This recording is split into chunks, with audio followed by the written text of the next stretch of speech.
ಒಂದು ಸುಂದರ ಹಳ್ಳಿಯಲ್ಲಿ ರೆಮೆಯೋ ಮತ್ತು ಜೂಲಿಯಟ್ ಎಂಬ ಇಬ್ಬರು ಯುವಕರು ವಾಸಿಸುತ್ತಿದ್ದರು. ರೆಮೆಯೋ ಧೈರ್ಯಶಾಲಿ ಮತ್ತು ದಯಾಳು ಹುಡುಗನಾಗಿದ್ದ. ಜೂಲಿಯಟ್ ತುಂಬಾ ಸೌಮ್ಯ ಸ್ವಭಾವದ, ಎಲ್ಲರಿಗೂ ಸಹಾಯ ಮಾಡುವ ಹುಡುಗಿಯಾಗಿದ್ದಳು. ಇಬ್ಬರೂ ಬಾಲ್ಯದಿಂದಲೇ ಒಳ್ಳೆಯ ಸ್ನೇಹಿತರಾಗಿದ್ದರು. ಸಮಯ ಕಳೆದಂತೆ ಅವರ ಸ್ನೇಹ ಪ್ರೀತಿಯಾಗಿ ಮಾರ್ಪಟ್ಟಿತು. ಆದರೆ ಅವರ ಕುಟುಂಬಗಳ ನಡುವೆ ಹಳೆಯ ಜಗಳವಿತ್ತು.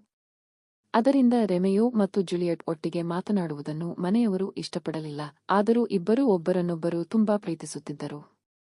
ಪ್ರತಿದಿನ ಸಂಜೆ ಹಳ್ಳಿಯ ತೋಟದಲ್ಲಿ ಭೇಟಿಯಾಗಿ ತಮ್ಮ ಕನಸುಗಳ ಬಗ್ಗೆ ಮಾತನಾಡುತ್ತಿದ್ದರು.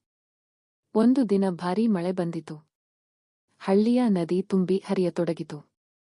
ಜೂಲಿಯಟ್ ನದಿಯ ಬಳಿ ಸಿಲುಕಿಕೊಂಡಳು. ಆ ಸುದ್ದಿ ಕೇಳಿದ ರೆಮೆಯೋ ತನ್ನ ಪ್ರಾಣದ ಭಯವಿಲ್ಲದೆ ನದಿಗೆ ಜಿಗಿದು ಅವಳನ್ನು ರಕ್ಷಿಸಿದನು.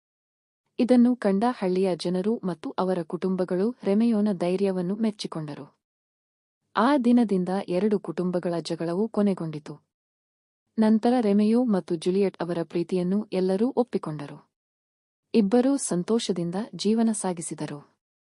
ಈ ಕತೆ ನಿಜವಾದ ಪ್ರೀತಿ ಮತ್ತು ಧೈರ್ಯ ಯಾವಾಗಲೂ ಗೆಲ್ಲುತ್ತದೆ ಎಂಬುದನ್ನು ತಿಳಿಸುತ್ತದೆ.